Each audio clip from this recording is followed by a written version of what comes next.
20 साल की जर्नी है मेरी।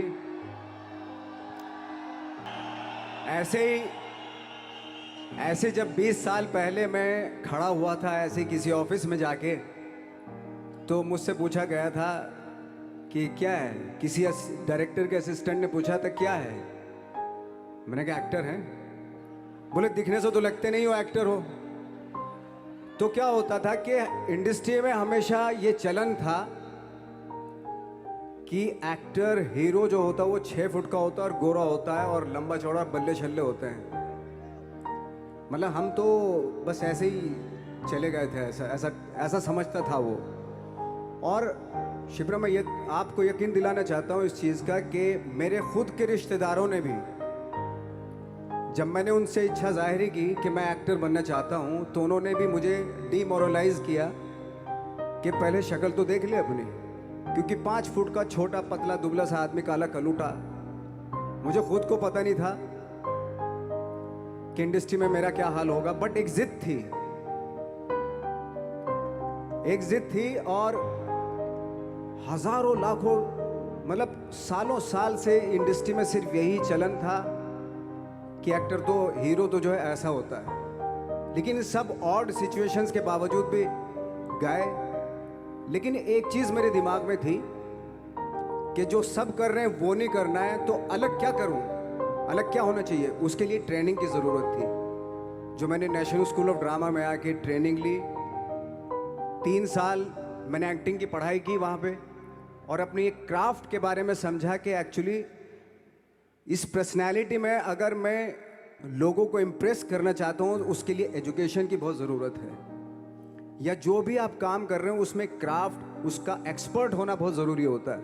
ऐसे ही हवा में नहीं कि जैसे पहले होता था, अरे यार तो बहुत खूबसूरत दिखता है, फिल्मों में जाके काम करना शुरू कर दे, ऐसा नहीं। किसी चीज़ को बारीकी से जानना, उसके लिए ट्रेनिंग की, एक्सपर्ट्स की, एक्सपीरियंस की ज़रूरत होती है। तो मैंने ट्रेनिंग ली नेशनल स्कूल ऑफ ड्रामा से, और 2000 में मैं पहुंच गया मुंबई। मुंबई पहुंचने के बाद जब हम किसी ऑफिस में जाते थे, आई थिंक उससे पहले चलन नहीं था बिल्कुल भी। हम लोग गए, जैसे मैंने बताया कि ऑफिस में खड़े हो के, भाई हम एक्टर हैं, काम दोगे क्या। तो बोले पहले हुलिया तो देख अपना तू। तो ये हर बार सुनने के लिए मिलता था, और वो बात भी सही थी, क्योंकि उससे पहले कभी कोई आपने देखा नहीं होगा कोई इतना बड़ा, कोई इतनी सी पर्सनैलिटी का 5 फुट 6 इंच का आदमी, पतला दुबला सा, मरियल सा, कि कभी ये इस तरह के लोग एक्टर भी बन सकते हैं, हीरो भी बन सकते हैं, स्टार भी बन सकते हैं। ऐसा चलन था ही नहीं। मैं कॉन्फिडेंट था बिकॉज ऑफ माई ट्रेनिंग। मैंने ट्रेनिंग ली थी और अपने क्राफ्ट के बारे में बहुत अच्छे से जानता था मैं, और उस चीज़ का सिर्फ कॉन्फिडेंस था मुझे कि आज नहीं तो कल, कल नहीं तो परसों, या 10 साल या 20 साल या 30 साल के बाद नंबर जरूर आएगा मेरा। मैंने कभी भी अपने को टारगेट नहीं किया, टारगेट नहीं दिया मैंने कि अगर 2 साल ट्राई करके देखता हूं, उसमें अगर हो गया तो ठीक है, वरना कोई दूसरा फील्ड अपना लूंगा। ऐसा कभी नहीं। जिस चीज का पैशन होता है, जज्बा होता है, अगर आप दिल से चाह लो ना, तो पूरी दुनिया झुक जाती है उसके ऊपर। उसको पूरा करने के लिए पूरी कायनात एक हो जाती है कि इस आदमी की जिद के लिए, इस आदमी की जिद के आगे झुकना पड़ेगा, और पूरी दुनिया झुकती है आपकी जिद के आगे। लेकिन आपको जिद्दी होना पड़ता है, आपको बहुत सारे सेक्रीफाइस भी करने पड़ते हैं, क्योंकि ये आपने चाहा है। परीक्षा देनी पड़ती है आपको, जितना बड़ा इम्तिहान होगा उतनी बड़ी परीक्षा भी देनी पड़ेगी। आसान काम नहीं है। छोटे छोटे टारगेट बनाएंगे तो छोटों में निपटारा हो जाएगा। हमेशा अपने आप को टारगेट बढ़ा दो। तो उसके लिए हमेशा अपने आप को अनकंफर्ट जोन में डालो, कि जो इम्पॉसिबल है उसको पॉसिबल करने की शिद्दत, पैशन आपके अंदर होना चाहिए, वो हो जाता है। आज जो दुनिया में इतने सारे एक्सपेरिमेंट हुए हैं, ये सिर्फ इसी बिना पे हुए हैं, पागलपन के जरिए ही हुए हैं ये सारे एक्सपेरिमेंट। एक मैंने कहीं सुना था कि जब आप एक्सपेरिमेंट करते हैं तो फेलियर भी होते हैं, कई बार फेलियर होते हैं। कोई एक एक्सपेरिमेंट करने के लिए, कोई एक चीज़ करने के लिए बहुत बार हमने भी झेला है, बहुत बार फेलियर हुए हम लोग, लेकिन एटलीस्ट हमें इतने सारे फेलियर होने से इतने तरीके पता चले कि इन तरीकों से सक्सेस नहीं मिल सकती। फॉर एग्जाम्पल, एडिसन ने जब बल्ब का आविष्कार किया तो 100 बार एक्सपेरिमेंट किए अपनी ज़िंदगी में। 100 बार एक्सपेरिमेंट करने के बाद जब उसको पता चला कि अरे फॉर्मूला तो ये था बल्ब बनाने का, तो एटलीस्ट उसको ये, उसके साथ साथ उसको ये भी पता चला कि 100 जो तरीके हैं, 100 तरीकों से बल्ब नहीं बनता, ये भी पता चला उन फेलियर्स में उसको। जब हम लोग मुंबई आए तो हमें मालूम था हमारे पास पर्सनैलिटी नहीं है, हमारे पास बैक नहीं है, या हमारे फादर दादा परदादा तो फिल्म इंडस्ट्री में है नहीं, हम ही हैं, तो हमें क्या करना चाहिए। इसलिए लोगों के बीच में घुसे रहते थे, आम लोगों के बीच में घुसे रहते थे, उनका एक्सपीरियंस सुनते थे, उनको ऑब्जर्व करते थे। तो आई थिंक मेरे पास 15 साल तक, 10-12 साल तक कोई काम नहीं था। जैसे आपने बताया कि बहुत ही 10-10 सेकंड के रोल करके घर में आके बैठ जाता, पूरे साल खाली बैठे रहते थे हम लोग। लेकिन एक चीज थी कि लोगों के बीच में रहते थे। लोगों के बीच में रहने से ये एहसास हुआ हमें कि तरह तरह के लोग हैं, लेकिन हमारी इंडस्ट्री में सिर्फ एक ही तरह की एक्टिंग होती है। हजारों करोड़ों लोग हैं इस दुनिया में, लेकिन एक्टिंग सिर्फ एक ही तरीके से होती है हमारे यहाँ। तो मुझे लगा यार, ये मैं तो ट्रेन भी हूँ, मुझसे अपनी आर्ट भी आती है, और हजारों लोगों को मैं ऑब्जर्व भी कर रहा हूँ, तो ये तो सबसे अच्छा सूत्र है। इससे तो मैं बहुत कुछ कर जाऊंगा।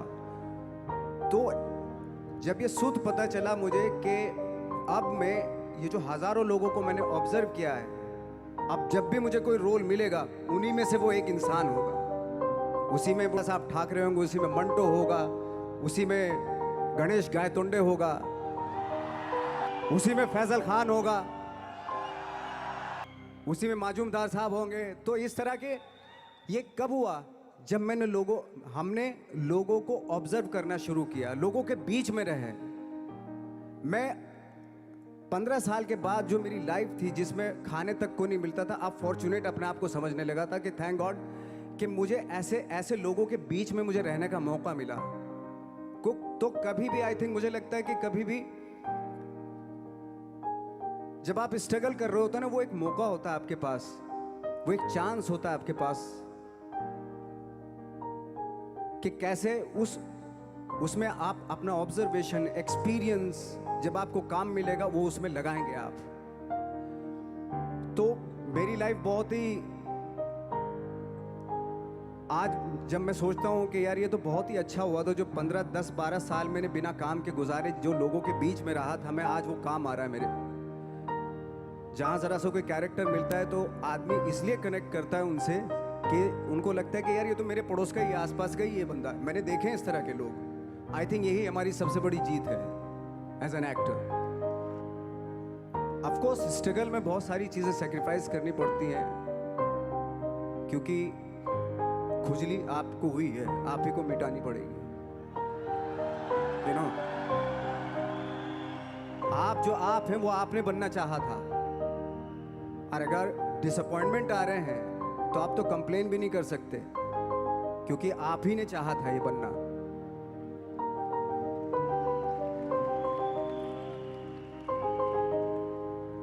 तो बस यही था कि 10-12 साल तक मैंने सोचा था, 10-12 साल जब स्ट्रगल हो गए तो मेरे बहुत ज़्यादा वो भी हुआ कि यार छोड़ के चले जाते हैं, कुछ काम मिल नहीं रहा है, क्या हो रहा है कुछ पता नहीं, आई डोंट नो मिल पाएगा या नहीं मिल पाएगा। फिर ये होता था कि नहीं, मेरी मदर जो है ना, एक लेटर लिखती थी मुझे हमेशा। तब मोबाइल नहीं आए थे, पेजर आए थे, तो पेजर यहाँ पे लगा के चलते थे हम लोग। जब उनको मालूम हो जाता था कि भाई बंदा जो है ना थोड़ा सा फ्रस्ट्रेशन में है, डिप्रेशन में है, क्योंकि काम नहीं मिल रहा, तो मेरी माँ मुझे एक लेटर लिखती थी। उस पर लिखती थी कि लिखने के बाद एक लास्ट में लिखती थी कि 12 साल में कचरे के दिन भी बदलते हैं, तू तो इंसान है, तेरा दिन भी बदलेगा। तो उन सब चीज़ों को देख के कोई एक शेर, कोई एक कोटेशन, कोई इस तरह की जो मोटिवेट करती है जो लाइंस आपको, उनका रहना, उन पे बिलीव करना बहुत ज़रूरी होता है, क्योंकि वही चीज़ आपको मोटिवेट करती हैं आगे बढ़ाने के लिए। और जब ख़राब वक्त होता है आपको वो लाइंस, वो पोएम्स, वो सारी चीज़ें आपको संबल देती हैं, मजबूती देती हैं, ताकत देती हैं। और मैं जिस गांव से आया था, डिस्ट्रिक्ट मुजफ्फरनगर के एक छोटा सा गांव था बुढ़ाना। जब हमने शुरुआत की थी वहाँ पे, जब मैं था वहाँ पे लाइट भी नहीं थी।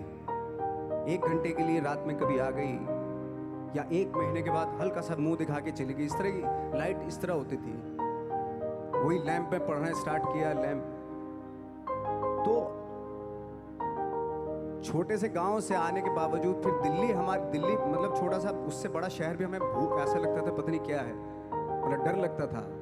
मैं जब मुंबई में आया था तो मैं 15 दिन तो घर से बाहर ही नहीं निकला था, क्योंकि इतनी स्पीड देख रहा था मैं कि इतनी स्पीड में तो हम चल ही नहीं पाएंगे, इस शहर के साथ शायद हम कनेक्ट नहीं कर पाएंगे बिल्कुल भी। तो इस तरह के डर थे। लेकिन ऐसी जगह पे आ गए थे कि अब जाना भी मुश्किल था। तो मतलब वापस नहीं जा सकते थे। वापस इसलिए नहीं जा सकते थे कि बहुत सारे डर थे। वापस अगर चले गए तो थिएटर के जो मेरे दोस्त थे वो बोलते, क्यों भाई वापस आ गए तुम भी, जैसे बहुत सारे लोग वापस आ रहे तो तुम भी वापस आ गए, चलो लग जाओ ठीक है। गांव में इसलिए नहीं जाता था अपने कि जो पहले ही बोलते थे वो लोग कि शक्ल तो देख ले, फिर हार के उनके सामने चला गया तो क्या बोलेंगे अब, वो तो वही बोलेंगे कि हमने तो पहले मना किया था कि मत जाओ, क्या सूरज शक्ल तो थोड़ा ही थी तुम्हारी स्टार बनने की, एक्टर बनने की। तो ये बहुत सारे डर थे जिसकी वजह से मैं अपने ना तो गाँव जाता था, ना जहाँ से ट्रेनिंग ली थी दिल्ली से, ना वहाँ जाता था। मैंने जो भी है मरना जीना मुंबई में ही होगा। रही बात सक्सेस की, सक्सेस अगर 30 साल बाद भी मिलेगी उसके लिए भी मतलब तैयार रहना चाहिए। सक्सेस की कोई डेट नहीं होती, कोई तारीख नहीं होती, कोई टारगेट नहीं होता कि इतने ही दिनों में मिल जाएगी। इंसान का काम होता है, आई थिंक मुझे लगता है कि मेरे हिसाब से मुझे लगता है कि लाइफ ना हमेशा अपने आप को लाइफ में पुश करते रहो, और पैशन के साथ जिस भी आप काम में हो, जो भी आप काम कर रहे हैं उसमें पैशन के साथ लगे रहना बहुत जरूरी होता है। क्योंकि पैशन से क्या होता है, जिस भी आप फील्ड में होते हैं उसकी डिटेलिंग्स मिलनी शुरू होती है। जैसे जब आप समंदर में देखते हैं, समंदर की जब गोता मारते हैं, नीचे जाते हैं तो आपको एक धीरे धीरे बहुत कुछ दिखाई देना शुरू। ऐसी आपका भी फील्ड है, कोई भी हर फील्ड ऐसा ही होता है, उसमें असीम संभावनाएं होती हैं, इतनी पॉसिबिलिटीज होती हैं कि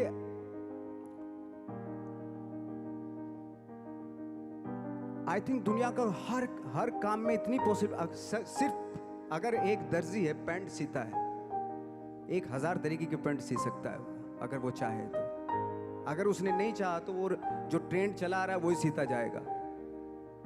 लेकिन अगर उसने चाह लिया कि मैं ऐसा कुछ करता हूँ तो 1000 तरीके के पैंट उसी में 1000 तरीके की सी देगा वो पैंट। ऐसे हर फील्ड में पॉसिबिलिटीज बहुत होती है और एक परफेक्शन होता है। फॉर एग्जाम्पल जैसे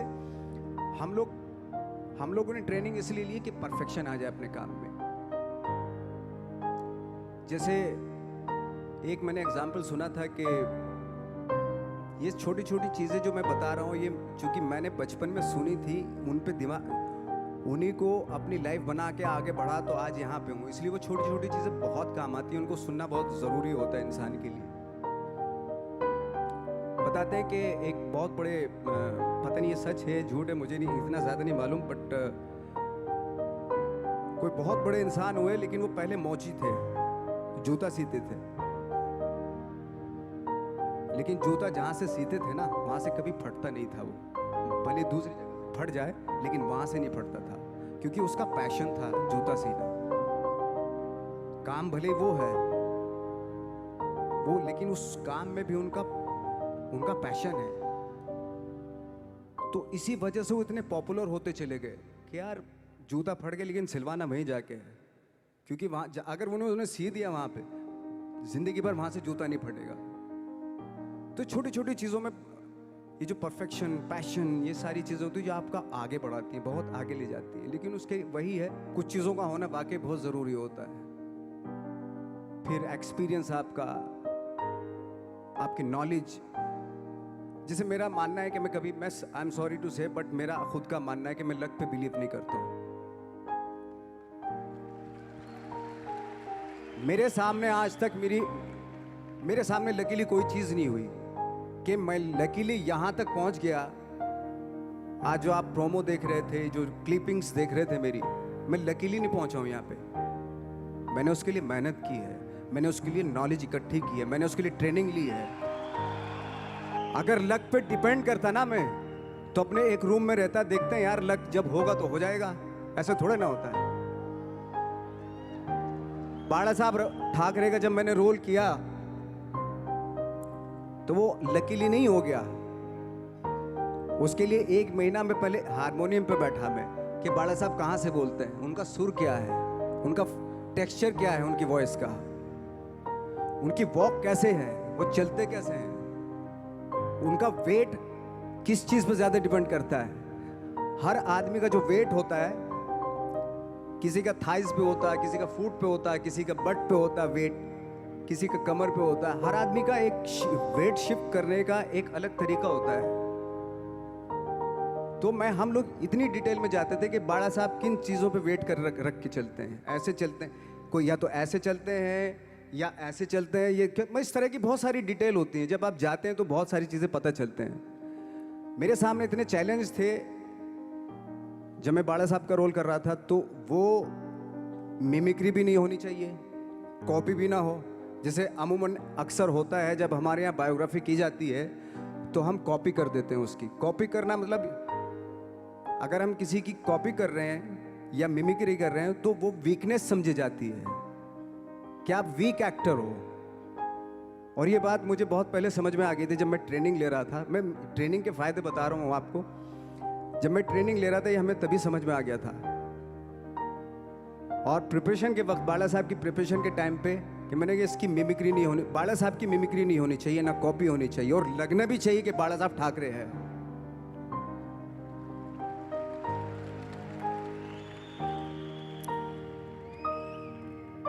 क्योंकि चैलेंज ये था कि हजारों लाखों वीडियोस हैं बाला साहब ठाकरे के, हर आदमी ने देखे हुए हैं, सब ने देखे कि बाला साहब कैसे बोलते हैं, कैसे हाथ को ऐसे ले जाते हैं। एक बार ये हुआ था कि मैं जब इसकी शूटिंग कर रहा था, ठाकरे मूवी की शूटिंग कर रहा था मैं, तो उद्धव साहब ठाकरे जो है वहाँ पे आ गए थे, वैनिटी में बैठे थे मेरे सामने। तो मेरा हाथ ऐसे था, इट्स लाइक दैट। तो बोले आपने हाथ ये ऐसे क्यों रखा हुआ है? मैंने उनका हमेशा ऐसे ही रहता था हाथ। तो और यही वो क्या होता था, वो सिगार पीते थे, सिगार ऐसे पिया जाता है कुछ ऐसे, और इसलिए उनका हाथ हमेशा नॉर्मली भी रहता था तो ऐसे रहता था। और यहीं से जब स्पीच देते थे यहीं से ये जाता था, जो उनका सिग्नेचर वो जेस्चर था। तो वो शॉक्ड हो गए कि इतनी डिटेलिंग आपने ली है। तो जब वो फिल्म देखी उन्होंने, तो फिल्म देखने के बाद उनको रियलाइज़ हुआ कि वाकई बहुत स्टडी की है नवाज ने उनके बाड़ा साहब के ऊपर। तो मुझे खुशी हुई थी कि थैंक गॉड कि ये सारा किस लिए हो रहा है, पैशन की वजह से हो रहा है। एक पैशन है, उसके बाद आपका एक्सपीरियंस है, आपकी नॉलेज है, आपकी ट्रेनिंग है,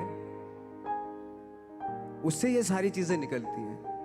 लाइक मंटो, ये जितने भी कैरेक्टर्स हुए वो सब हवा में नहीं हुए या लकीली नहीं हो गए।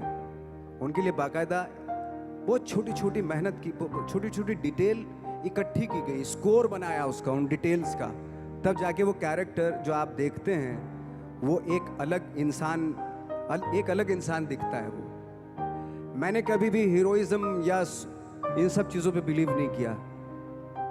जब आज मुझे बोलते हैं कि तुम तो स्टार हो, मैं सच आज भी मुझे यकीन नहीं होता कि मैं स्टार हूँ। मुझे लगता है कि मैं एक्टर ही हूँ, और मैं आज भी ढूंढने की कोशिश कर रहा हूँ, नई नई डिटेल्स ढूंढने की कोशिश कर रहा हूँ कैरेक्टर्स की।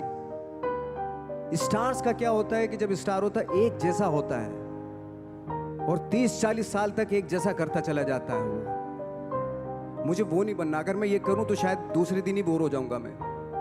मुझे हर रोज नए कैरेक्टर ढूंढने हैं, लोगों के बीच में रहना है, क्योंकि लोगों ये बीच में रहने से बहुत सारी चीज़ें मिलती हैं। मैंने एक रोल किया था लंच बॉक्स में, पता नहीं कितने लोगों ने देखी वो फिल्म, मुझे नहीं मालूम।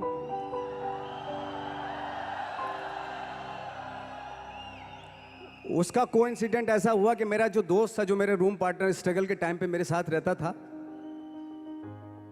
तो मैंने उसी को सेम उसी की डिटेल मार दी उसमें फिल्म में। जब पिक्चर रिलीज हुई तो उसने देखी, उसको लगा अरे ये तो मैं हूं। अब वो भी एक्टर था। उसके बाद जब वो फिल्म इंडस्ट्री में किसी के पास काम मांगने जाता था तो लोग उसको बोलते थे यार ये ऐसा मत कर, ये नवाज ने कर दिया, कुछ दूसरा कर। तो बोलता हम तो ओरिजिनल में ही ऐसे हैं, उन्होंने हमारा कॉपी किया है। लेकिन कहने का मतलब ये है कि लोगों के क्या होता है, स्टार्स हमेशा शीशों के घरों में रहना शुरू कर देते हैं। उनको बैंड्रा में, उनको मतलब किसी ऐसी जगह पे रहते हुए ये नहीं मालूम कि दूसरी जगह क्या है। अगर आप चाहते हैं रोज हर फिल्म में एक नई पर्सनैलिटी क्रिएट करें तो लोगों के बीच में रहना पड़ेगा आपको। भले थोड़ी परेशानियां होती हैं बट रहना पड़ेगा उनके बीच में। मेरा तो ऐसा मानना है। नवाज, आप बहुत छोटे से शहर से है, डिस्ट्रिक्ट मुजफ्फरनगर। यहाँ पे बहुत सारे लोग ऐसे बैठे हैं जो बहुत सारी सिटीज से हैं, actually major cities like Delhi, Bangalore, Hyderabad, Pune, Chennai, Nepal. और इन सब चीज़ों के बीच में बड़े शहरों की बहुत सारी फैसिलिटीज़ हैं, बहुत सारे आराम हैं, जबकि आपके शहर या जिस शहर से मैं हूँ, जहाँ पे एजुकेशन भी नहीं मिलती है, जहाँ पे खाना पीना, जैसे आपने बोला बिजली, कोई भरोसा नहीं होता कब आएगी, जाना तो नॉर्मल है। हाँ, तो वहाँ पे उस छोटे से शहर में रह के एक परिवार में जहाँ पे कभी किसी ने एक्टिंग के बारे में दूर दूर तक नहीं सोचा था, और आप 8 भाई बहन हैं, सबके साथ रह के परिवार में परिवार का चीज करने की जगह एक अलग से ये जो थॉट आया था अलग से कि मैं एक्टिंग करूंगा, और वो भी काफी दिन बाद जब आपने जॉब भी कर ली उसके बाद, तो जब वो थॉट आया तो परिवार ने आपको सपोर्ट किया। और अगर रिश्तेदारों ने, जैसे आपने बोला कि कहा, तो आपके दिमाग में उस समय क्या चलता था? मेरे दिमाग में ये तो नहीं आया था कि मुझे एक्टर बनना है, बट इतना जरूर था कि कुछ तो नया करना है। क्या करूंगा मुझे नहीं आइडिया था। जो सब लोग करते हैं जो वो नहीं, कुछ अलग करना है मुझे। लेकिन मुझे ये नहीं मालूम था कि मुझे एक्टिंग करनी है। और इसीलिए मुझे लगता है आज जब मैं सोचता हूँ कि अगर मैं किसी भी फील्ड में होता, एक्टिंग के अलावा किसी भी फील्ड में होता, तो मैं एक्सपेरिमेंटल ज़रूर होता। क्योंकि मुझे आदत थी कि मुझे जो ट्रेंड चल रहा है उसके अगेंस्ट, मैं बहुत ही रिबेलियस किस्म का इंसान हूँ। मैं आज भी हूँ, रहूँगा, क्योंकि मुझे अच्छा लगता है जो ट्रेंड चल रहा होता है उसके अगेंस्ट कुछ काम करना, चाहे मुझे अच्छा लगता है वो। क्योंकि क्या है ना कि चलन चल रहा है, आई थिंक उसको बहुत आसान है उस चलन के साथ चलना। उसके अगेंस्ट चलना, उसके लिए सालों लग जाते हैं। बीच बीच में आपको ये भी लगता है कि यार शायद पॉसिबल नहीं है, लेकिन जब पॉसिबल होता है ना तो तब बड़ा अच्छा लगता है। तब ये जैसे आज मुझे फील हो रहा है ना, तब ऐसा लगता है।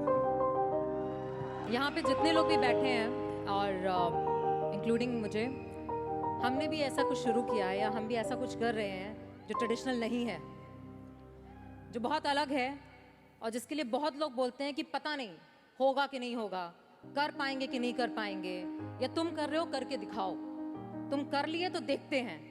और लोग जगह जगह समय समय पर हर समय हर किसी को, यहाँ पे जितने लोग भी बैठे हैं उनको कहते हैं कि तुमसे तो हो नहीं पाएगा, और हो गया तो राम जाने।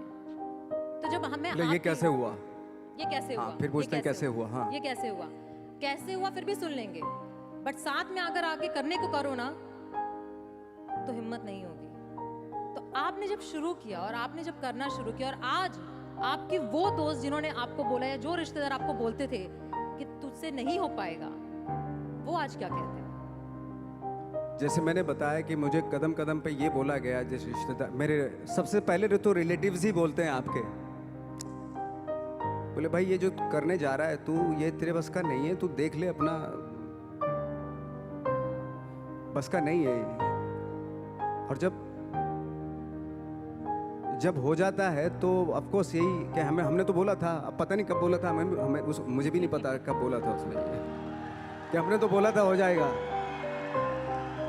एक किस्सा मुझे याद है कि जब मेरा एक मैगजीन आती है जीक्यू की मैगजीन पे जब मेरा 2012 में मेरा छपा, तो मुझे एक बहुत बड़ी मॉडल थी मुंबई की, तो उन्होंने बुलाए, दोस्त थी, काफ़ी सालों के बाद 3-4 साल के बाद मिलना हो रहा था। तब मैं 3 साल पहले स्ट्रगल ही कर रहा था ऑलमोस्ट, लेकिन जैसे जीक्यू में आया मेरा मैगजीन में, तो वो शॉक्ड हो गई। और वो बहुत ही खूबसूरत, लंबी चौड़ी खूबसूरत मॉडल की तरह बिल्कुल, और मैं ऐसा दिखने में, तो मुझे बुलाया, बोला यार तुम जीक्यू के पेज पे आए हो? मैंने हाँ। तुम कैसे जीक्यू के पेज पे आ गए? मैंने पता नहीं, मुझे भी पता नहीं क्यों आया हो। तुम्हें मालूम है तुम जीक्यू के पेज पे आए हो? मैंने हाँ। तुम्हें पता नहीं तुम कैसे आए हो, क्यों? तुम्हें मालूम है तुम जीक्यू के पेज पे आए हो? शी वाज लाइक, मतलब उसने बहुत अपनी जिंदगी में बहुत साल दिए इंडस्ट्री को, लेकिन कभी इस तरह का कुछ हुआ नहीं कि जीक्यू के पेज पे आ गए इस तरह के। हालांकि मैं ज़्यादा कुछ इस चीज़ पे बिलीव नहीं करता, बट उसके लिए बहुत इंपॉर्टेंट था कि जीक्यू के पेज पे तुम कैसे गए। मतलब उसका कहने का मतलब यार तू दिखने में 5 फुट 6 इंच का आदमी, ना तेरा शक्ल, ना सूरत, ना कुछ, तू कैसे आ सकता है जीक्यू के पेज पे? ये माइंडसेट था कि मेरे जैसे कद काठी का आदमी इतनी बड़ी मैगजीन में कैसे उसका फोटो आ सकता है। ये माइंडसेट था और है। लेकिन इन सब के ऊपर आप तब उठते हैं जब आप क्राफ्ट जानते हैं, अपना काम जानते हैं। हम लोग अपना काम जानते थे, हम लोगों को अपनी चीज़ें मालूम थी, क्योंकि हमने उसको वक्त दिया था, हमने उसको टाइम दिया था, अपनी क्राफ्ट को, अपनी चीज़ों को, अपनी ट्रेनिंग को टाइम दिया था। इसलिए ये सारी चीज़ें पॉसिबल हुई। जैसे आपने बोला कि ट्रेनिंग बहुत ज़रूरी है, और आप काफ़ी बार इस बात को मेंशन करते हैं कि ट्रेनिंग, समझना, अपने क्राफ्टमैनशिप को समझ के करना बहुत ज़रूरी है। हमारे अंदर भी एक कल्चर है जिसमें हम कहते हैं कि साथ में बैठना, रहना, जैसे आपने बोला साथ में रहना बहुत ज़रूरी है, तो हम हमेशा कहते हैं एसोसिएशन में रहना ज़रूरी है। अच्छी तालीम पाने की तरह हम कहते हैं कि अपने बिजनेस को समझना, उसके अच्छे और उसकी बुराइयों को जानना बहुत ज़रूरी है। और शायद आज ये मैजिक ट्रेनिंग में आपको इसलिए बुलाया है बिकॉज इनको भी यही ट्रेनिंग दी जा रही है कि विश्वास करो अपने सपने पे, लगे रहो, दिक्कतें आएंगी, बट समझो और समझ के जब करोगे तो एंड में सक्सेस ज़रूर मिलेगी।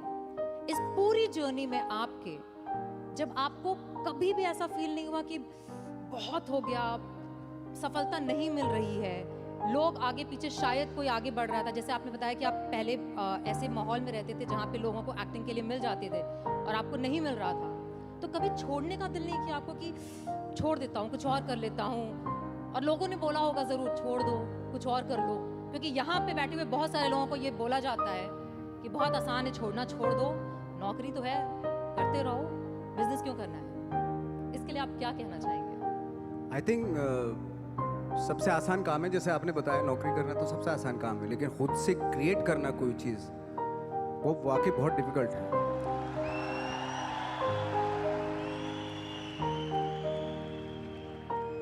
क्या होता है ना कि सरकारी नौकरी मिल गई, बस अब कुछ नहीं चाहिए,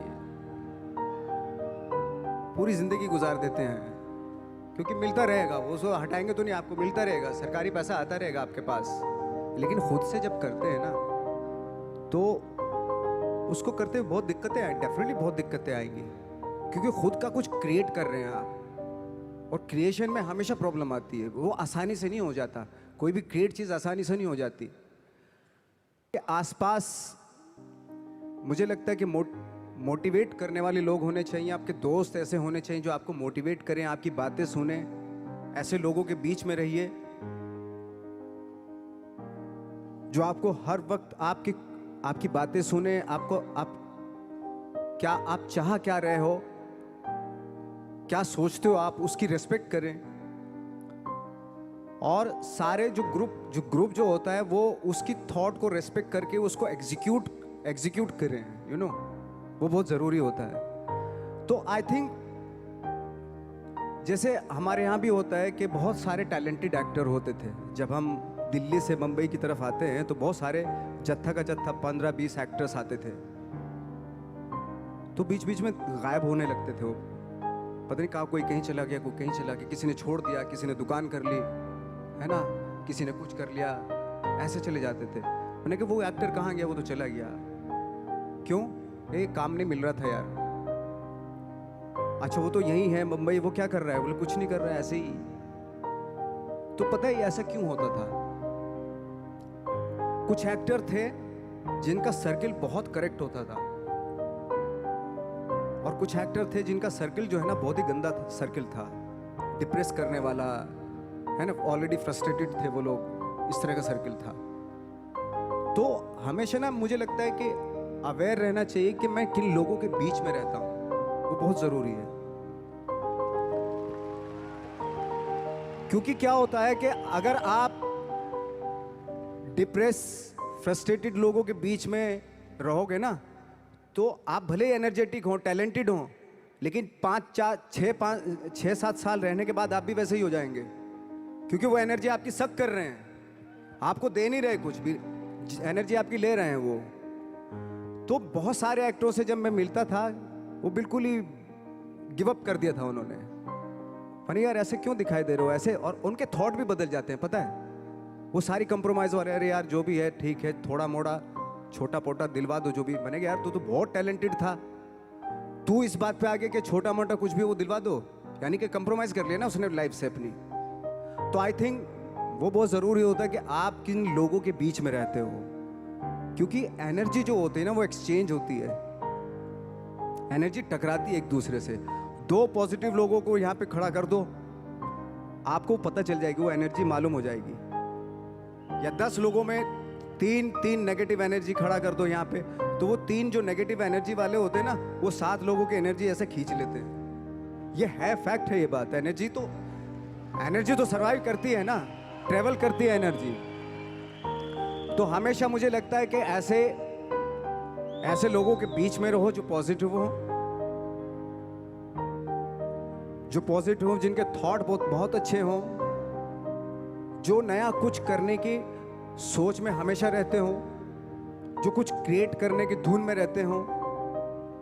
तो इस तरह के लोगों के बीच में रह के अगर रहते हैं आप, तो 3-4 साल भी आप 3-4 साल बाद भी आप भी वैसे ही हो जाते हैं। हमारे यहाँ भी एक कहावत है और एक आपस में कि एसोसिएशन में रहो, अपलाइन की सुनो, मतलब जो भी आपके साथ बिजनेस में काम कर रहा है, जो एक्टिव है और जो वर्किंग है, उसकी सुनते रहो, क्योंकि वो ही आपका भला चाहता है और वही आपको आगे बढ़ाना चाहता है, और वो आपको हमेशा मोटिवेट करेगा। आपने बहुत लंबा सफ़र चुना है, जहाँ से आप शुरू हुए और अभी तक में काफ़ी साल लगे।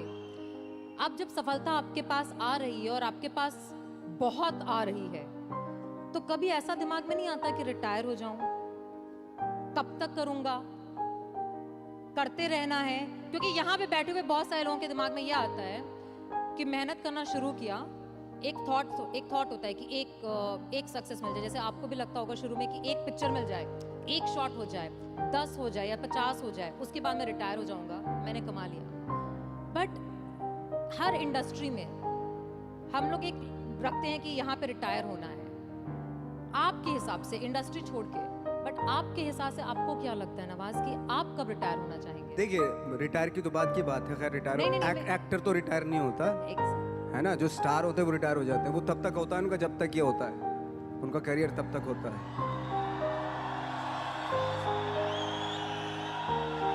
लेकिन इसमें और इसमें फर्क होता है, बिल्कुल, है ना। तो जैसे मैं एक बात कहने वाला था, एक बात कह रहा था कि सिद्धि और प्रसिद्धि में फर्क है। प्रसिद्ध तो सक्सेसफुल तो कोई भी हो जाएगा। एक इंसान कपड़े उतार के बाजार में घूमने लगे, प्रसिद्ध हो जाएगा 1 मिनट में। ठीक है, आजकल तो इंटरनेट का जमाना है, थोड़ा मोबाइल से खींच लिया, डाल दिया, हो गया। अरे नंगा घूम रहा था बंदा बाजार में, कौन है कौन है कौन है, अच्छा ये नाम है, अच्छा अच्छा, हाँ हाँ हाँ हाँ हाँ, है हो गया प्रसिद्ध। तो हमारे एक टीचर थे, वो हमेशा बताते थे प्रसिद्धि और सिद्धि में कितना फर्क है। पहले प्रसिद्धि लिखते थे और नीचे सिद्धि लिखते थे। प्रसिद्धि का प्र हटा दो, सिद्धि होता है। तो सिद्धि जो होती है प्रसिद्धि के भी ऊपर होती है। सिद्धि प्राप्त करना बहुत जरूरी होता है, सिद्धि प्राप्त करना बहुत मुश्किल है, प्रसिद्ध होना बहुत आसान है। हम यहाँ पे फ्रेंकली स्पीकिंग, मैं मुंबई में प्रसिद्ध होने के लिए नहीं आया था, मुझे इस फील्ड में सिद्धि प्राप्त करनी थी, इसलिए आया था मैं। प्रसिद्धि आज आपके पास है, कल को उनके पास होगी तो इसको भूल जाएंगे, परसों उसके पास होगी, दोनों को भूल जाएंगे। लेकिन जिसके पास सिद्धि होगी ना, उसको आप कभी नहीं भूल सकते। आप जो भी काम कर रहे हैं, अगर आप उसमें आपका पैशन है, जज्बा है, उसमें आपका मैडनेस है, तो वो आपको, वो सिद्धि आपको मिलेगी। गौतम बुद्ध ने भी इतना टाइम दिया था वो सिद्धि प्राप्त करने के लिए। तो सिद्धि प्राप्त करना बहुत जरूरी होता है, वो बिरले ही होते हैं मतलब। और ये पॉसिबल है कि आपको अपने फील्ड में आप सिद्धि प्राप्त कर सकते हैं, लेकिन उसके लिए वही फिर वो पैशन, वो ऑनेस्टी, वो बहुत सारे एलिमेंट है जो जरूरी होते हैं। मैंने बहुत सारे आपके इंटरव्यूज देखे थे जहाँ पे मैंने एक कॉमन चीज़ पाई कि आप हमेशा ये बात कहते हैं कि मैं जो रोल करता हूँ, मैं जो काम करता हूँ, मैं उसमें जाके घुस के उसको बनना नहीं चाहता हूँ। जैसे आपने अभी बोला ठाकरे जी का रोल करते वक्त आपको ऐसा महसूस हुआ कि मुझे उनको कॉपी नहीं करना था, बट मुझे उनको समझना था, उनकी ज़िंदगी को जीना था और उसे दर्शाना था। हमारे बिजनेस में भी हम हमेशा कहते हैं डुप्लीकेट करना है, डुप्लीकेट करना। और बहुत सारे लोग इस बात को सोचते हैं, डुप्लीकेट का मतलब हरकतें, आपके एक्शंस, आपकी बात करने का तरीका, वो डुप्लीकेशन होता है। बट आपने बहुत खूबसूरत बात बोली कि डुप्लीकेशन कॉपी करना नहीं होता, डुप्लीकेशन समझना होता है। तो आप मतलब आपके हिसाब से आपका सबसे बड़ा इंस्पिरेशन, जिसको आप देख करके हमेशा कहते हैं कि इससे मुझे इंस्पिरेशन मिलती है, जब आपने शुरू किया था, वो कौन था? मैं सच बताऊं, मैंने बहुत सारे इंटरव्यूज में ये भी बोला है कि इंस्पायर होने के लिए ज़रूरी नहीं कि बहुत बड़े बड़े लोगों को देखें आप। इंस्पायर तो आप अपने गांव में जो एक गणित का टीचर होता है ना, उससे भी इंस्पायर हो सकते हैं आप। मैं बहुत से ऐसे आम लोगों से इंस्पायर हुआ हूँ जिनका परफेक्शन था, भले ही वो कोई भी काम कर रहे हो, लेकिन उसमें उसका परफेक्शन होता था, वो ऑटोमेटिकली होता था। उसके पीछे आई डोंट नो उसकी क्या थॉट था। फॉर एग्जाम्पल, मेरे यहाँ पे एक मैकेनिक था, मैं सच बता रहा हूँ, उसको इतनी नॉलेज थी उसमें अपने काम में कि वो दूर से गाड़ी चलती हुई गाड़ी को ना बता देता था कि उसमें ये प्रॉब्लम है। बॉनेट खोलता था, सबसे पहले हाथ उसी इंस्ट्रूमेंट पे जाता, उसी अपरेटस पे जाता था उसका, जहाँ प्रॉब्लम होती थी। ऐसे हाथ किया और ठीक हो गई गाड़ी। तो ये मैंने सोचा, यार ये तेरे अंदर ये क्या खास बात है, ऐसे तू कैसे सोच लेता है? कि उसने बताया, नवाज भाई मैं रात में सोता हूँ ना, तो भी पुर्जों के बारे में सोचता हूँ मैं, यू नो। तो ज़रूरी नहीं है कि आप इंस्पायर जो है वो बहुत बड़े बड़े लोगों से ही हों। छोटे छोटे, अगर आप गौर से देखेंगे ना, आपके आसपास ही बहुत सारे लोग ऐसे रहते हैं जो अपने काम में परफेक्ट होते हैं, परफेक्शन होता है उनके अपने काम में। ज़रूरत है आपको अपना दिमाग खोलने की। सब कुछ यहीं पड़ा हुआ है, आप ही को क्रिएट करना है। मटेरियल्स यहीं, कंपोनेंट्स यहीं पे पड़े हुए हैं, कहीं जाके दूसरे शहर से, दूसरी कंट्री से नहीं लेके आना है, यहीं पड़े हुए हैं, आपके आसपास ही बिखरे हुए हैं। ये आपकी अवेयरनेस पे डिपेंड करता है कि जो आपके पास पड़ी हुई चीज़ें हैं, उनसे आप क्या क्रिएट करते हो, या आपको डिस्कवर करना है। एक्चुअली मुझे ऐसा लगता है। ड्रीम, चेंज, इंस्पायर, और हम सब लोग बैठ के बात कर रहे थे और हमको ये लग रहा था कि अगर ये थीम सूट करता है ना, तो वो बहुत कुछ आपको सूट करता है। बिकॉज आपने एक सपना देखा, आपने बदलाव लाने और दिखाने की चाहत रखी, और आज आप इस स्टेज पे नहीं, दुनिया के बहुत बड़े स्टेजों पे खड़े होके हर एक एक्टर को इंस्पायर कर रहे हैं। और आज यहाँ पे जितने लोग हैं, वो इसलिए है क्योंकि वो भी आपसे वो इंस्पिरेशन देख करके, समझ करके, इस बात से जब वापस जाएंगे तो सिर्फ ये जानना चाहते हैं कि नवाजुद्दीन सिद्दीकी, जिन्होंने सारे चैलेंजेस देखे और सफलता इतनी पाई है, जो बहुत, जैसे कहते हैं ना, आप कह रहे थे कि मैं 5 फुट 6 इंच गोरा नहीं, बट बहुत सारे गोरे और बहुत सारे 6 फुट लोगों ने कभी सोचा भी नहीं होगा जो इन्होंने पाया है। एंड तो ऐसे बहुत सारे यहाँ पे बैठे हैं जिन्हें अपने ऊपर डाउट है, जिन्हें ऐसा लगता है कि मैं कर पाऊंगा क्या, जिन्हें ऐसा लगता है कि शायद मुझ में अब उस बात की एबिलिटी नहीं है या मुझ में कुछ है नहीं, मैं कम हूँ। और हम जब स्टेज पे आते हैं तो हमें देख करके लोगों को ऐसा लगता है, आपको देख के आज लोगों को ऐसा लगता है कि इसने तो कर लिया, मैं नहीं कर पाऊंगा। तो ऐसे लोगों को आप क्या कहना चाहेंगे? सी, उसने वो कर लिया जो उसको करना था, है ना। आपको वो करना है जो आपको करना है। अगर आप ये सोचेंगे कि उसने जो उसको करना था उसने कर लिया, अब मैं क्या करूं, तो फिर तो आप कुछ नहीं कर पाएंगे, क्योंकि आप तो फॉलो उसी को कर रहे हो। आपको खुद की अपनी आवाज़ सुननी पड़ेगी एक्चुअली। मैं क्या करना चाहता हूँ, इस मामले में बहुत ही इंडिविजुअल होना पड़ेगा, बहुत ही प्राइवेट होना पड़ेगा आपको, कि मैं क्या करना चाहता हूँ, मेरे क्या थॉट हैं, मेरे क्या ड्रीम्स हैं। पहले तो सपने देखने पड़ेंगे आपको, और सपने में भी कंजूसी नहीं करनी चाहिए।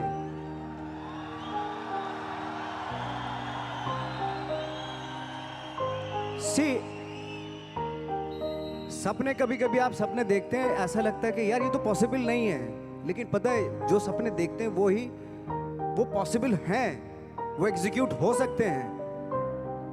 पहले सपने तो देखना शुरू कीजिए। वो कहते ना, गांधी जी का था ना, एक कोटेशन था कि वो सपने वो होते हैं जो आपको सोने नहीं देते, दिन में भी हैं, उस तरह का था ना कि एपीजे अब्दुल कलाम ने कहा था कि dreams are not those which you see when you sleep, but dreams are those which does not allow you to sleep. Exactly. तो मैंने खुद ने देखा है कि एज एन एक्टर, मैं तो अपने एज एन एक्टर ही बात करूंगा, मैं जब रात में सो रहा हूं और मुझे ड्रीम आया कि मैं एक रोल ऐसा कर रहा हूं, कुछ अजीब सी बॉडी लैंग्वेज है, अजीब सी उसका डायलॉग डिलीवरी है, और अजीब सही मतलब, और सुबह उठा के थोड़ा थोड़ा याद रह गया मुझे कुछ ऐसा। लेकिन बार बार, कई बार जब वो सपने देखे मैंने, तो अजीब सा ही कुछ था, और जो मेरे बूते के बाहर की चीज थी, वो ऐसा सपना था, वो ऐसा कुछ मैं परफॉर्मेंस वाइज देख रहा था। कुछ जैसे कभी कभी आप कुछ फिल्में देखते हैं, कुछ इंस्पायर हो जाते हैं, कि कुछ परफॉर्मेंसेस से इंस्पायर हुए, और मैं उस परफॉर्मेंस के काबिल भी, मतलब उसके आसपास भी नहीं था मैं। तो मैंने सोचा यार ये इम्पॉसिबल है, तो मैं कर ही नहीं सकता।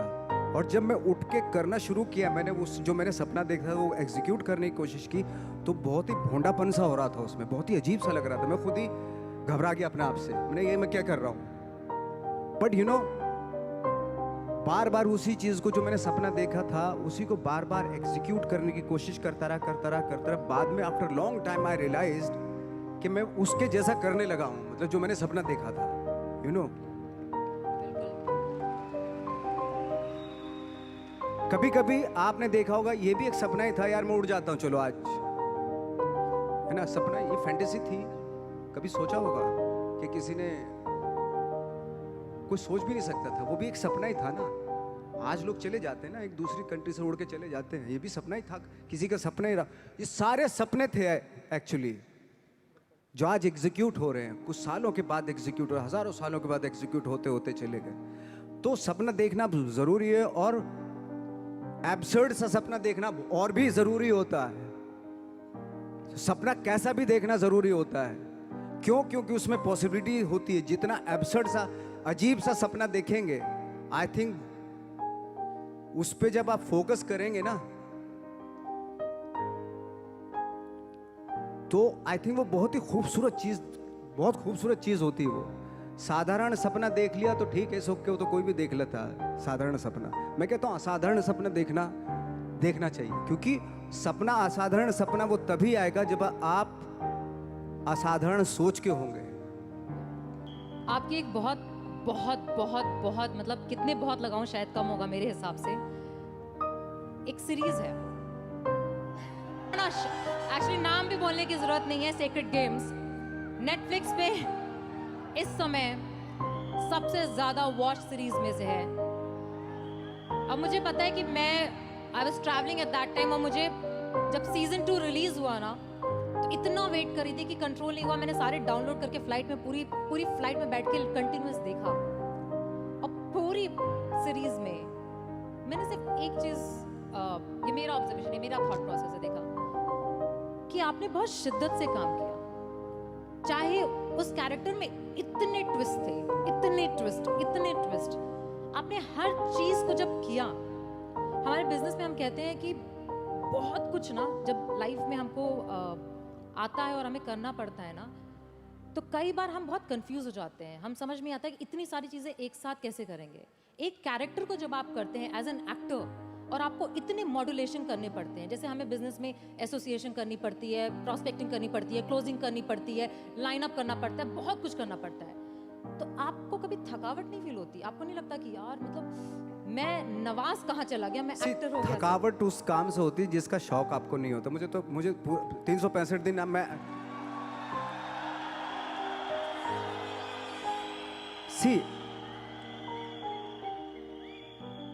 मेरे साथ मेरा अनूप आया, वो जानता है मैं साल में ट्रैवलिंग को छोड़ के, अगर ट्रैवलिंग नहीं कर रहा तो मैं 300 दिन शूटिंग करता हूँ।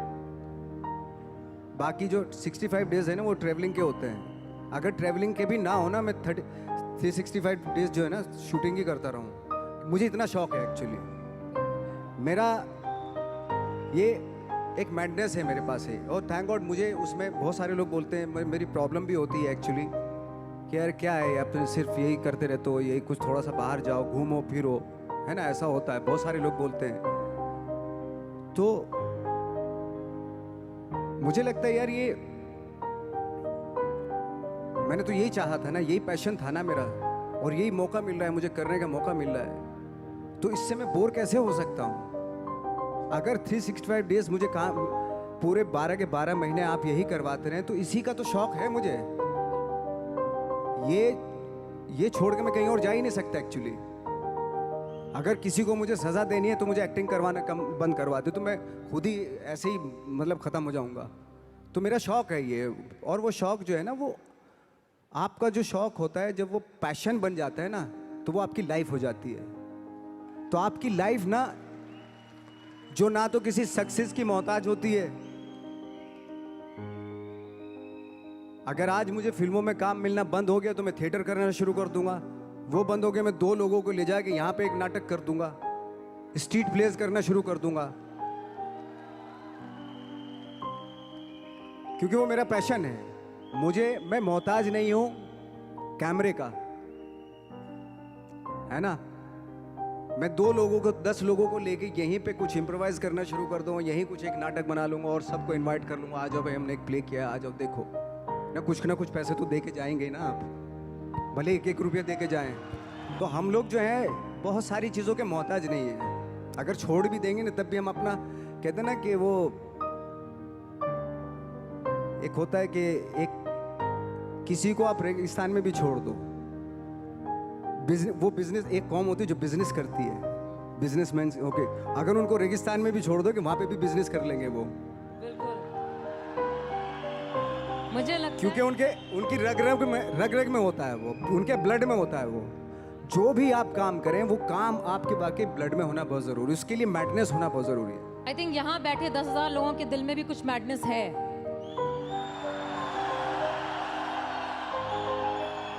ये उनकी एनर्जी से पता चलता है, क्योंकि हर बार जब भी कोई ऐसी बात की जाती है उनका रिस्पॉन्स जो होता है वो 100% होता है। इसी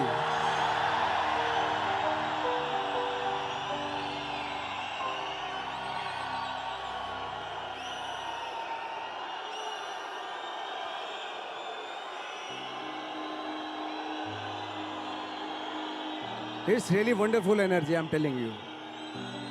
ब्यूटीफुल एनर्जी। ये एनर्जी बचा के रखनी है, काम के लिए हमेशा के लिए बचा के रखनी है एनर्जी। हम लोगों का था कि इतने बेशरम हो गए थे हम लोग, जब बोलते थे ना हमसे कि यार मुश्किल है, हम तो मैंने कि बेशरम बनना पड़ता है, बहुत ज़रूरी है। कहाँ जाएगी सक्सेस? सक्सेस के लिए ना बेशरम बनना पड़ता है। ऐसा बन जाओ कि सक्सेस भी शर्मा जाए। वो जब हम चैलेंज करते थे, कितने साल में, 10 साल में, 20 साल में, 30 साल में, 40 साल में, कितने साल में मिलेगी सक्सेस? हम तो रेडी थे। मैं 40 साल तक भी स्ट्रगल करता रहता अगर नहीं मिलता मुझे। मेरे अंदर तो वो पैशन था। अगर मैं दिल से बोलूं तो नवाज, यहाँ पे बैठे जितने भी लोग हैं, और जैसे मैंने आपको बताया, हर इंसान के पीछे एक कहानी है कि वो कैसे यहाँ पे आकर के बैठा है। और पैसे, परिवार, हर तरीके की, लोगों के कहने की, बोलने की, हर तरह के चैलेंज जो सोच सकते हैं, मैं गुजरी हूँ, ये गुजर रहे हैं। और आज जब आप यहाँ पे हो तो आप इनसे वो एक क्या बात बोलना चाहोगे जिसको वो यहाँ से जब जाएं तो बोले नवाजुद्दीन सिद्दीकी ने कहा था और उन्होंने कहा था, इसलिए मैं करके दिखाऊंगा। सी मेरा एक एक्सपीरियंस हुआ था, एक छोटा सा एक्सपीरियंस। छोटी छोटी इंसिडेंट से ना कभी कभी आपको लाइफ का पता चल जाता है। तो मेरा एक छोटा सा एक्सपीरियंस हुआ था एक बार। हम लोग जब 2000 में मुंबई आए थे तो बहुत सारे मेरे दोस्त यार भी आए थे। कुछ शादीशुदा थे, हमारे जैसे लोग अकेले, ऐसे कुछ हम लोग ऐसे ही आ गए थे। ट्रेनिंग सब लेके आए थे। तो मेरा एक दोस्त था, उसकी बेटी थी कोई 4-5 साल की। तो ये वो किस्सा बता रहा था कि नवाज, पता है परसों मैं अपनी बेटी को लेके जा रहा था, उसने कहा पापा पापा मुझे आइसक्रीम चाहिए, है ना। और मेरे पास पैसे नहीं थे। जो कहानी सुना रहे थे उन्होंने बोला, मेरे सीनियर ही थे वो थिएटर के, उन्होंने बोला मेरे पास पैसे ही नहीं थे। और मैंने सोचा यार मैं अपनी बेटी को, मतलब वो स्ट्रगल कर रहे थे फिल्मों के लिए, टीवी सीरियल्स उनको मिलते थे लेकिन वो कर नहीं रहे थे कि नहीं फिल्मों में ही करूंगा, फिल्मों में डायरेक्ट फिल्में स्टार्ट करूंगा। तो ऐसा था उनका, इस वजह से उनको काम नहीं मिल रहा था। तो उनकी बेटी ने जब बोला पापा पापा मुझे आइसक्रीम चाहिए, तो जब उन्होंने बोला कि बेटा मेरे पास पैसे ही नहीं है, तो नवाज उस दिन मैंने सोचा कि भाड़ में जाए टीवी, सिनेमा या वो, मैं टीवी करूंगा लेकिन अपनी बेटी को जब भी बोलेगी आइसक्रीम खिलाऊंगा, हैं। बट द थिंग इज, सी, मैंने बोला दादा, मेरे सीनियर थे, बोले दादा अगर मेरी बेटी होती, वो भी 4-5 साल की है, मैं उसको आइसक्रीम ना लेके देता। और मैं जो ये, अगर मैंने सोच रखा था कि मैं टीवी नहीं करूंगा तो मैं टीवी ना करता। और अगर मेरी बेटी उस वक्त पे मुझसे आइसक्रीम आती तो मैं उसको आइसक्रीम ना खिलाता, थोड़ा बहला लेता मैं उसको, तो आइसक्रीम भूल जाती वो। और ये, लेकिन मैं करता वही जो मेरा पैशन था। सी, बहुत बड़ी हिंदू दुनिया में कोई भी माँ बाप ऐसा नहीं जो अपने बच्चों से प्यार ना करता हो, लेकिन आपका जो पैशन है, आप अपने पैशन से जब आप उसको अचीव करते हो ना, जब आपकी बेटी बड़ी होती है तब वो जो फक्र महसूस करती, गर्व महसूस करती है ना, उसकी बात कुछ हो रहा है। अभी वो 5 साल की, मैंने बोला अभी वो 5 साल की, मेरी बेटी अगर होती मैं उसको बहला देता। यू नो, चार्ली चैपलिन का किस्सा आपने सुना होगा कि बहुत सारे भाई बहन थे वो, तो भूख लगती थी उनको, है ना, खाने वाने को कुछ होता नहीं था।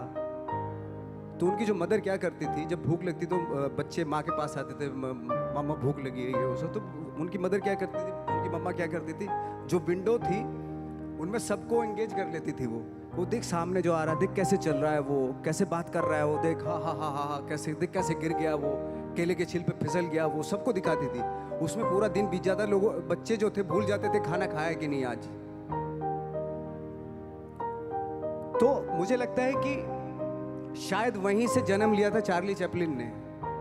चार्ली चैपलिन ने जन्म ले लिया था, बट जो चार्ली चैपलिन बना, वो वहाँ से बना था एक्चुअली। तो मेरे कहने का मतलब ये कि ठीक है, बच्चा है, बच्चे को तो आप संभाल सकते हो, तो बहला सकते हो, खाना खिला सकते हो, आइसक्रीम की जगह आज खाना खिला सकते हो, लेकिन बच्चे के लिए उस जिद के लिए, उसकी वो जिद के लिए आप कंप्रोमाइज़ करें, ऐसा मैं नहीं मानता हूँ। मुझे नहीं लगता कि वो आप अपने पैशन से कंप्रोमाइज़ करें। बच्चे को खाना ज़रूरी है उस एज में, आइसक्रीम भले ही ना खिलाओ। बहुत सारे बच्चे हैं दुनिया में जो खाना खाने के लिए तरसते हैं। उस बच्ची ने खाना खा लिया था, लेकिन वो शौक था उसका, आइसक्रीम खाऊं। खाना खा लिया ना, पेट भर गया ना, अभी थोड़ा उसको वो अगर उस वक्त पे स्ट्रगल फिल्मों के लिए करता तो शायद वो बहुत बड़ा आज अपना पैशन अचीव कर लेता, अपनी सक्सेस अचीव कर लेता जो वो चाहता था। लेकिन उसने वो बच्ची की जिद पे कि मुझे आइसक्रीम चाहिए, उस पर कंप्रोमाइज़ कर लिया उसने कि नहीं, मैं अब टीवी सीरियल भाड़ में जाए, कोई भी काम मैं करके आऊँगा, लेकिन मैं अपनी बच्ची को इसका आइसक्रीम खिलाऊंगा। बच्चे की जिद, बच्चों के छोटे छोटे शौक होते हैं, अगर उनको आप पूरा करने पे आ गए ना, तो फिर वो तो चलते चलते बोले पापा ये मुझे खिलौना दिलवा दो, अभी ये दिलवाओ, अभी ये दिलवाओ। उसकी आदत पड़ गई अगर ऐसी, तो वो फिर तो आप भूल जाओ, फिर वो पूरी दुनिया के खिलौने उसको चाहिए होते हैं। लेकिन एक टाइम पे आपको बोलना पड़ता है बच्चे को भी, अभी चुप हो जा, अभी बहुत हो गए खिलौने। मैंने जब बिजनेस शुरू किया था नवाज, आज से 8 साल पहले, तो मेरा बेटा उस समय 5 साल का था और मैं सुबह से लेकर रात तक काम करती थी। और कई बार ऐसा होता था कि जब रात में घर पहुंचती थी तो वो सो रहा होता था और सुबह उठ के सिर्फ उसको स्कूल छोड़ती थी, सिर्फ आधा घंटा। और बहुत सारे लोगों ने बोला था, बहुत सारे लोगों ने, तू कैसी माँ है, तू ऐसे कैसे कर सकती है, तू इतना पैसे के पीछे इतना पागल है कि मतलब। और ना ही मुझे, यहाँ पे बैठे बहुत सारी लड़कियों को, बहुत सारे लोगों को परिवार वाले ऐसा बोलते हैं, एहसास दिलाते हैं कि तुम्हारी जिम्मेदारी ज्यादा बड़ी है तुम्हारे सपनों से। बट आज 13 साल का मेरा बेटा है, आज उसको जो चाहिए ना, उसको बोलना नहीं पड़ता, उसको ऑटोमेटिकली मिल जाता है, क्योंकि वो 8 साल में ना सिर्फ मैंने सपनों को फॉलो किया। और यहाँ पे बैठे जितने लोग हैं ना, उस चीज को करने से इतना डरते हैं, जो आपने इतनी खूबसूरत बात बोली कि अगर हर चीज जो चाहोगे वो इसलिए दे दोगे क्योंकि तुम भागना चाहते हो। एग्जैक्टली, बिल्कुल, तुम छोड़ देना चाहते हो अपने पैशन को, बहाना है ये। एब्सोल्युटली। यही जैसे आप बता रही हैं कि मेरी एक फ्रेंड है, उनका जब बच्चा जिद करता था मामा मुझे बैट चाहिए, क्रिकेट का बैट चाहिए, तो वो माँ पता क्या बोलती थी कि जाके पूछ क्या कितने का है। तो जाता था, बाजार जाता था, वो पूछ कर कितने का बैट है, उसने बोला 300 रुपये का बैट है। बोले, और जब माँ से बोलता था कि मामा 300 रुपये का बैट है, तो दोबारा माँ उसको क्या टास्क देती मालूम है, उसको बोलती थी जा अब पूछ क्या कि डिस्काउंट कम मिलेगा इसके ऊपर। तो दोबारा जाता था वो उसी शॉप पे, अंकल ये डिस्काउंट कम आएगा इसके ऊपर, बेटा 3 महीने के बाद आएगा इसके ऊपर डिस्काउंट। तो माँ बोलती थी अब बेटा 3 महीने डिस्काउंट आ जाएगा ना तभी लेना। तो 3 महीने तक वो बैठता था। पेशेंस, ये सारी चीजें सिखाना, वो आप लेने को तो दिलवा सकते हैं, तभी दिलवा सकते थे, लेकिन उसके जो 3 महीने बीते उसमें पेशेंस में, वो आगे उसकी लाइफ में काम आएंगे।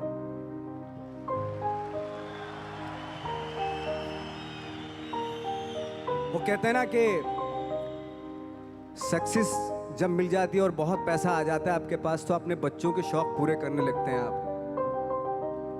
जब वो बड़े होते हैं ना बच्चे, उनको करने की क्या जरूरत है, हमारे तो शौक पूरे हो गए, हमारे बाप तो रख के गया, सब कुछ है, पूरा एम्पायर रख के गया हमारे लिए, हमें करने की क्या जरूरत है।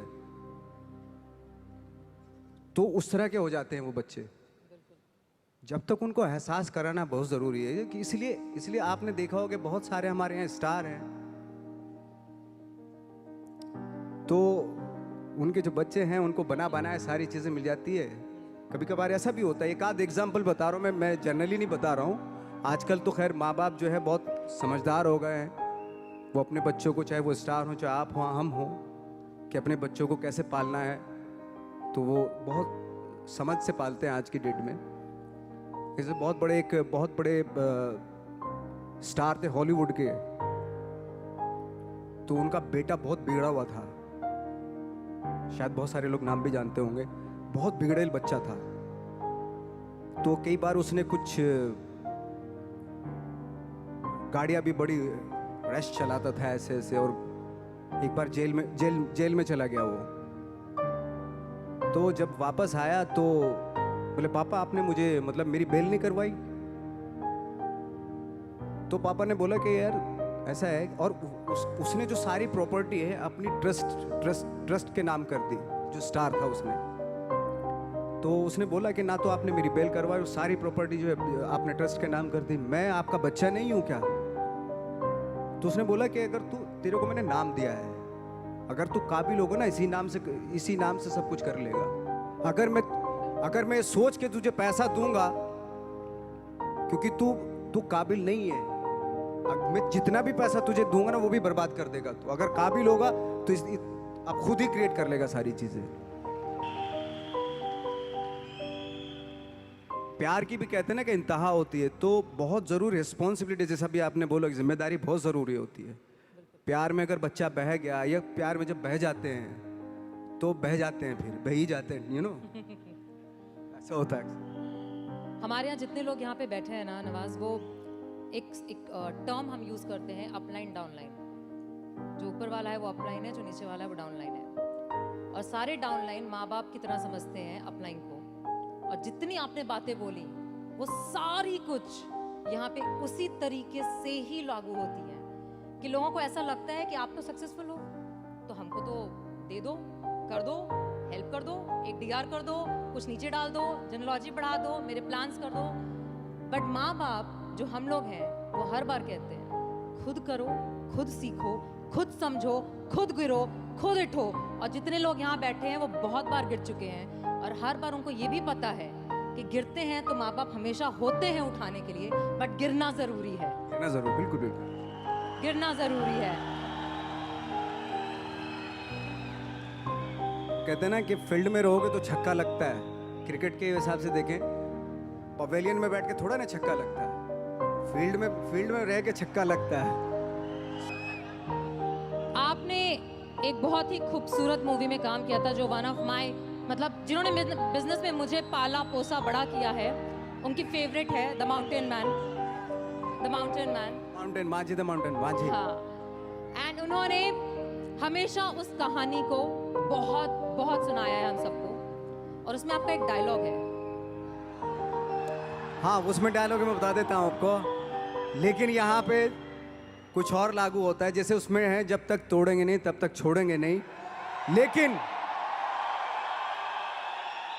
लेकिन यहाँ चूंकि टीम है पूरी, तो आप सब टीम का फर्ज बनता है उस डायलॉग को इस तरीके से बोले, जब तक जोड़ेंगे नहीं तब तक छोड़ेंगे नहीं।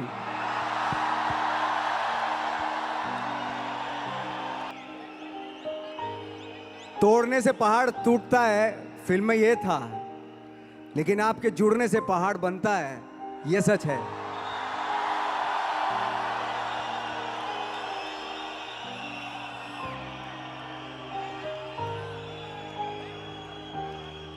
जितना जुड़ के रहेंगे उतना अच्छा है। जुड़ने से ही चीजें क्रिएट होंगी। आपके बहुत सारी लाइनें ऐसी हैं जो हमारे बिजनेस में और हमको बहुत मोटिवेट करती हैं। और आपने बहुत खूबसूरती से एक बोला, और एक और है, भगवान भरोसे मत बैठिए। हाँ, एक डायलॉग है। ये जो बातें मैंने जितनी भी की, मैंने शायद इसलिए की क्योंकि मेरा वो थॉट है, और उस थॉट का सार है जो माझी पिक्चर में था कि भगवान के भरोसे मत बैठिए, क्या पता भगवान हमरे भरोसे बैठा हो।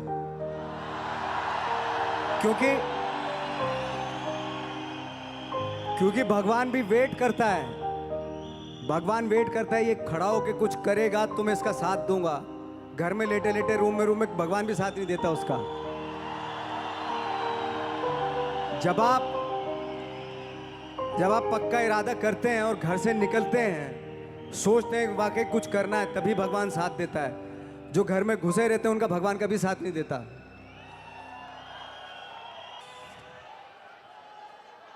गैंग्स ऑफ वासेपुर को एक डायलॉग की फरमाइश आई है, तो मैं आपके सामने कर देता हूं।